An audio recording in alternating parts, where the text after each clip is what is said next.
Further debate? I recognize the member from Kinnison Cochrane. Thank you, Speaker. It's always an honor to speak in the House and to respond to the member from Leeds, Grenville, Thousand Islands, and Rideau Lakes. Basically, his motion is to advise the federal government to scrap the carbon tax. And on our side, the provincial NDP, we have never been in favour of the personal carbon tax. Never. The interesting, but he talked a few times about a double play, and that sparked my interest. Because the reason, if you have a credible provincial system, you don't have to pay the carbon tax, right? And we had cap and trade, which had its flaws. I'm not saying it didn't. But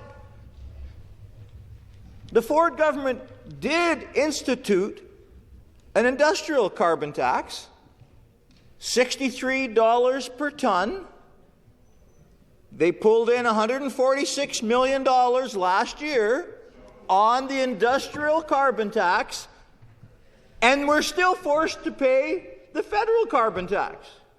So actually the double play is Ontarians are paying the Ford carbon tax and the federal carbon tax. And you know what? On January 1st, the Ford government is going to raise their industrial carbon tax up to $80. That's 23% increase. We've heard the 23% number quite a few times. The same percentage that the Trudeau government's going to raise the personal carbon tax on April 1st, the Ford government's going to raise the industrial carbon tax on January 1st. So actually, you're paying two. And actually, the Ford industrial carbon tax is actually fairly similar to cap and trade. And we're not opposed to cap and trade. If you look at what's happening to our weather, you look what's happening, the weather changes, we're going to be fighting an awful lot of forest fires next summer. This is a strange winter. There's no snow. And you all remember last summer or last fall, we were in here and you could smell the smoke in the legislature. I come from a place where we have forest fires. The weather is changing. And I'm not even talking about spending money to try and to slow the change down. I'm talking about the funding that we're going to need to actually prepare for the changes that are already there. So we're not opposed to actually having a price on carbon. And actually, neither is the Ford government, because they're actually doing it to industrial users. So either you lower your price of carbon under the Ford system, you either lower your price of carbon or you pay a penalty. Last year, the penalty, $146 million that you charge industrial customers.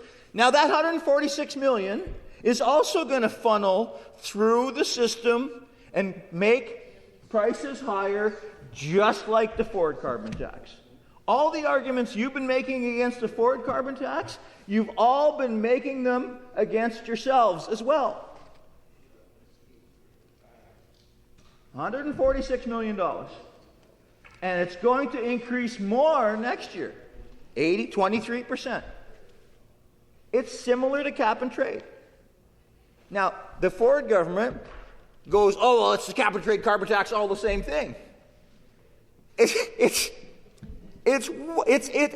We're perplexed that you're ashamed. You seem ashamed of your own policies because you instituted this. Yes. You, the majority conservative Ford government, instituted an industrial carbon price system, a compliance fee, similar to cap and trade. Now, if you actually spent the time to actually put the time and effort in it to make sure that it was compliant, we wouldn't likely have to pay the carbon tax.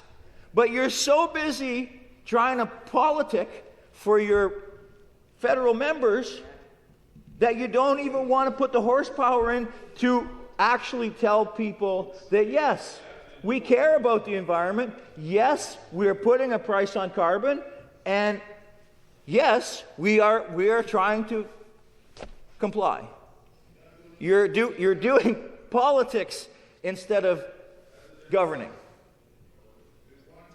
Quite frankly, you say that there can't be an increase in carbon pricing unless we have a referendum, except on the carbon pricing system that you instituted. Because there's not going to be a referendum when the industrial carbon price goes from $63 to $80. There's not going to be a referendum, folks. No, they exempted themselves from that. Oh, yeah. So that's the problem. Why do you keep spinning it instead of talking about the real issues that we're dealing with? Tell people, Ontario has an industrial carbon pricing system. We tax the big polluters. Yep. We agree with that. Yep. We think the individual carbon tax is regressive. You should tax the big polluters. If it's more economically beneficial for big polluters to make less pollution as opposed to paying the fee, that's how you're going to bring your emissions down. That's what you're trying to do. You just don't want to tell people because you're so busy politicking.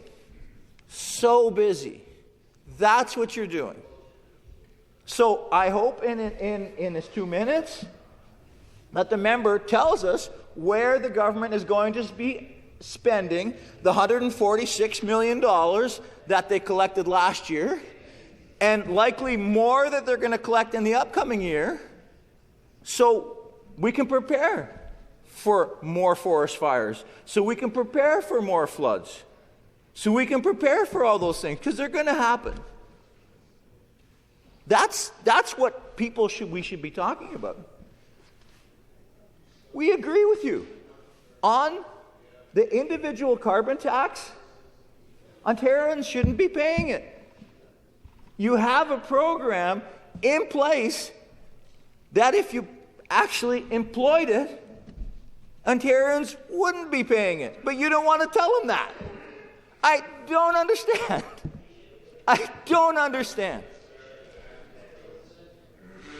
Your premier says we scrap the cap and trade carbon tax is all the same thing, and then silently you implement the same program.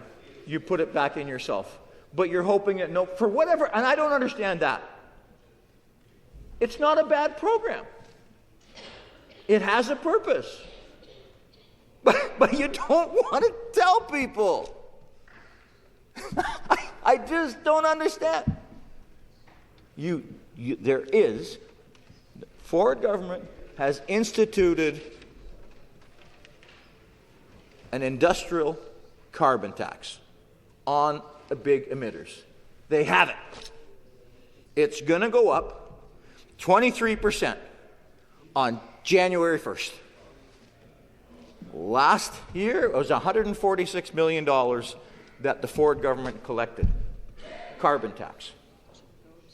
And that money is going to filter through that extra cost to industry is going to filter through the system and cost people more. But we have, in Ontario, we have the ability to use that program to offset the federal carbon tax. And the Ford government is choosing not to.